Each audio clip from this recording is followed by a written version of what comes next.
नमस्कार श्रोता बंधु मु राजा आपण R S express channel YouTube माध्यम स्वागत जनाऊँ। आम आज घर स्टाइल पोटल आलू कमी बहुत भाव बना जाए भोजी स्टाइल से बनवा देखु। आम प्रथम पोटल आलू को अल्प तेल मध्यम भाजिक रखीचु से आम कि टमाटो नहीं दुईटा मीडियम साइज टमाटो काटिक रखीचु। पियाज 3-4टी काटिकी रखीचु। आम से किसी बटर भी ऐड करूँ अदा रसुण पेस्ट पियाज रसुण पेस्ट से आम कि चारमगज भी बाटिक नहीं आप तेजपत्र किसी नहीं गरम मसला बाकी काश्मीरी लंका गुंड काश्मीरी मिर्ची कलर पाई बाकी जीरा गुंड हल्दी गुंड स्वाद अनुसार लुण। एबे आमे प्रथमे कड़ाई को बसेबू एवं चुली रे रांधिबाटा गोटे नियारा टेस्ट लगे। मत तो चुली रोषे बहुत भल लगे आपण लगे जानी। प्रथमे चुली रे कड़ाई बसई कड़ाई गरम हवा पर आम 2 टेबल स्पून तेल पकेबू।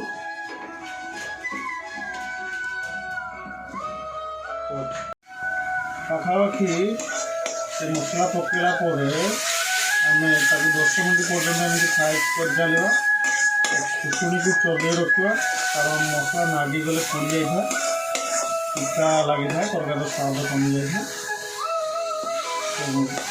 मीडियम आंच रखिए पाखापाखि मसला को चलेगा 10 मिनट पर्यटन फ्राए कर। एबे आम काटी रखिथिबा बिलाती पके नबू।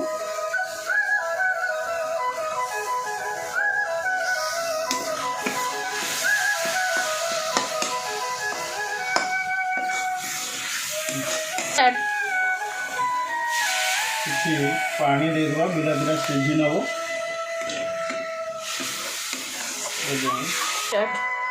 एबे आम से गरम मसला गुंड जीरा पाउडर धनिया पाउडर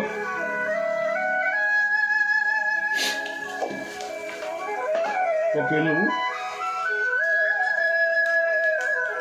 हल्का चिकेन मसला पकेदेले तार टेस्टा अलग टे आसे से आम चिकेन मसला भी ऐड कर देचु।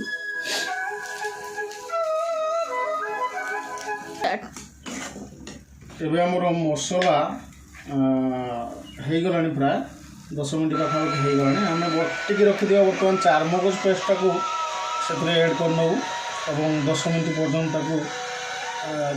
चलेबू मीडियम फ्लेम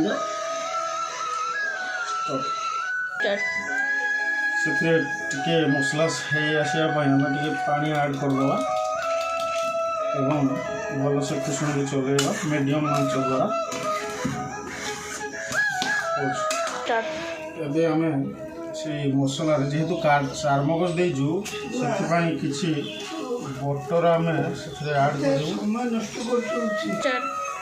जेहेतु आम चारमगज देजु से किसी बटर ऐड कर नबू। बटर देले टेस्टा टे बटर जगह आप घी देपारे किसी ना टेस्टा टे आउ बेहतर बनवाई आम प्रयोग कर। देखु आम मसला हो आसला प्राय आम बर्तमान भाजी रखिदा पोटल और आलू को पकई नवा।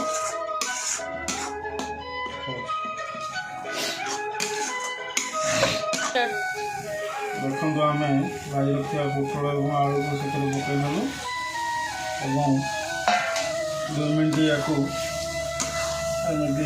ऊपर तल कर नबू मसला जमी पूरा तरकारी खांटी हो।